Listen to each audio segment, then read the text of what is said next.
Hello friends, എല്ലാവർക്കും process രുചിക്കൂട്ടിലേക്ക് സ്വാഗതം. ഇന്ന് എനിക്ക് നല്ല 2 മീൻ കിട്ടിയിട്ടുണ്ട്. നല്ല വേളാപ്പാര എന്ന് പറയും. അപ്പോൾ നല്ല മീൻ കിട്ടി. അപ്പോൾ അത് കറി വയ്ക്കുന്നത് ഞാൻ നിങ്ങളുമായിട്ടൊന്ന് ഷെയർ ചെയ്യാം. അപ്പോൾ അതിന് സവാള, ചെറിയ ഉള്ളി ഒക്കെ ഒന്ന് വഴറ്റി പിന്നെ മസാലകളെല്ലാം ഇട്ടിട്ട് നമുക്കൊന്ന് അരച്ചെടുത്ത് ഒരു കറി ഉണ്ടാക്കാമേ. അപ്പം നല്ല മീനാണ്. അപ്പം ഞാനത് കഴുകി വൃത്തിയാക്കിയിട്ട് വരാം.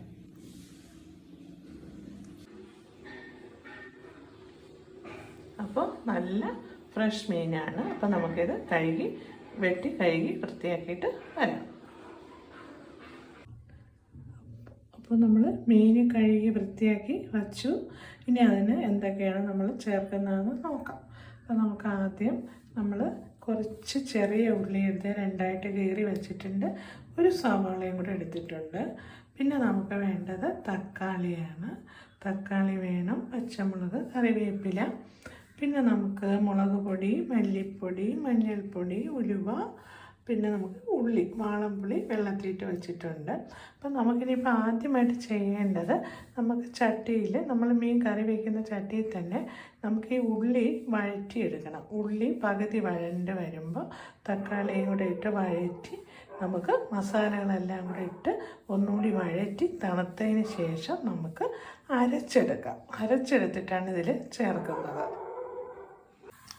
അപ്പം മീൻ വയ്ക്കുന്ന ചട്ടിയിൽ തന്നെയാണ് ഞാൻ എടുത്തത്. എന്നിട്ട് അത് ചൂടാകുമ്പോൾ നമ്മൾ എണ്ണ ഒഴിച്ചു കൊടുത്തതിന് ശേഷം നമുക്ക് അതിലോട്ട് തന്നെ സവാളയും ചെറിയ ഉള്ളി ഇട്ട് കൊടുക്കണം.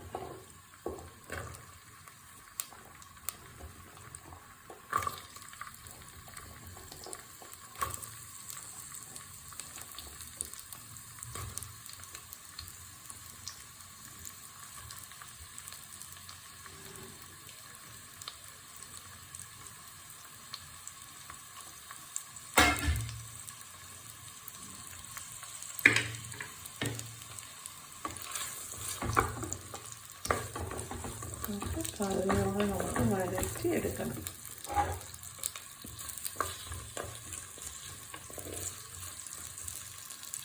പകുതി വഴലാകുമ്പോൾ തന്നെ നമുക്ക് തക്കാളി കൂടെ ഇട്ട് കൊടുത്ത് അത് ഒന്ന് വഴണ്ട് വരുമ്പോൾ മുളക് പൊടിയും മല്ലിപ്പൊടിയും മഞ്ഞൾപ്പൊടിയും ഇട്ട് കൊടുത്ത് ഒന്ന് വഴറ്റി തണുത്തതിന് ശേഷം നമുക്ക് അരച്ചെടുക്കാം.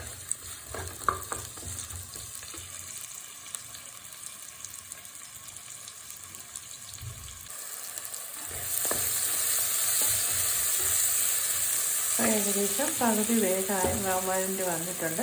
അപ്പം നമുക്ക് വേണമെങ്കിൽ ഒരു കറിവേപ്പിലയും ഒരു 2 വെളുത്തുള്ളി ചെറുതായിട്ട് കീറിയതും കൂടെ ഞാൻ ഇട്ട് കൊടുക്കുന്നുണ്ട്. ഉപ്പ് ഞാൻ ഇട്ടിട്ടുണ്ട്. അതിട്ട് നമുക്ക് വഴറ്റിയതിന് ശേഷം തീ സിമ്മാക്കിയിട്ട് നമുക്ക് പൊടികളിട്ട് കൊടുക്കാം. മഞ്ഞൾപ്പൊടി,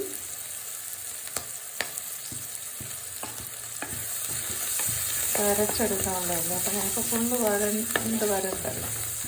അപ്പോൾ പുളി കുറച്ച് മതി. തക്കാളി നമ്മൾ അരച്ച് ചേർക്കുന്നതുകൊണ്ട് പുളി കൂടിപ്പോവും. അതുകൊണ്ട് പുളിയൊക്കെ കുറച്ച് മതി. അപ്പോൾ ഞാനത് 1.5 സ്പൂൺ മല്ലിപ്പൊടി എടുത്തു. ഞാൻ വറുത്ത് പൊടിച്ച മല്ലിപ്പൊടിയാണ്. മുളക് പൊടി ഞാൻ മില്ലിൽ നിന്ന് മേടിച്ചതാണ്. മുളക് പൊടി നമുക്കൊരു ചെറിയ സ്പൂണാണ്, അതിനൊരു 4 സ്പൂൺ.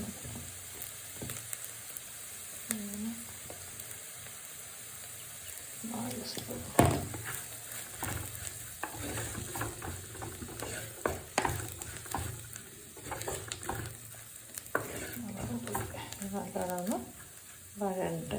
തീ സിമ്മാക്കി തന്നെ വെച്ചിട്ടുണ്ട്, അല്ലെങ്കിൽ പൊടി കരിഞ്ഞു പോകും. കുറച്ച് ഒരു കുരുമുളക് പൊടിയും കൂടെ ഇടുകയാണ്. കുരുമുളക് പൊടി ഉണ്ടെങ്കിൽ അത് ഇട്ട് കൊടുത്താലും മതി.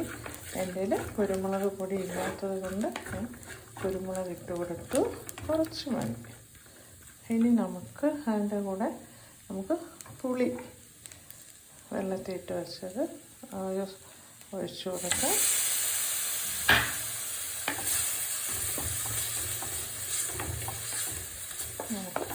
തക്കാളിയും കൂടെ ഒന്ന് ഇട്ട് കൊടുക്കാം.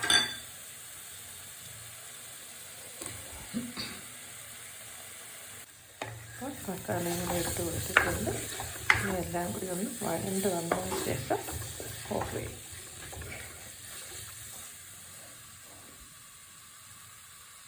അപ്പോൾ മസാല ഇവിടെ റെഡി ആയിട്ടുണ്ട്. ഇത് നമുക്ക് തണുത്തതിന് ശേഷം അരച്ചെടുത്തുകൊണ്ട് വരാം. അപ്പോൾ അരച്ച അരപ്പ് ഇവിടെ റെഡി ആയിട്ടുണ്ട്. ഇനി നമുക്ക് ചട്ടി അടുപ്പത്ത് വെച്ച് കുറച്ച് എണ്ണ ഒഴിച്ചാൽ മതി. കുറച്ച് എണ്ണ ഒഴിച്ച് അപ്പോൾ നമ്മുടെ പാരമീൻ കറി ഇവിടെ റെഡി ആയിട്ടുണ്ട്. എല്ലാവരും ചെയ്ത് നോക്കണം ഇതുപോലെ. നമുക്ക് ഇഞ്ചിയൊന്നും ഇടണ്ട ഇതിന്. നല്ല കുരുമുളകിൻ്റെ നല്ല മണം വരുന്നുണ്ട്. കുറച്ച് കുരുമുളക് ഇട്ടാൽ മതി. ഉള്ളിയൊക്കെ നമ്മൾ അരച്ചാണ് ചേർത്തിരിക്കുന്നത്.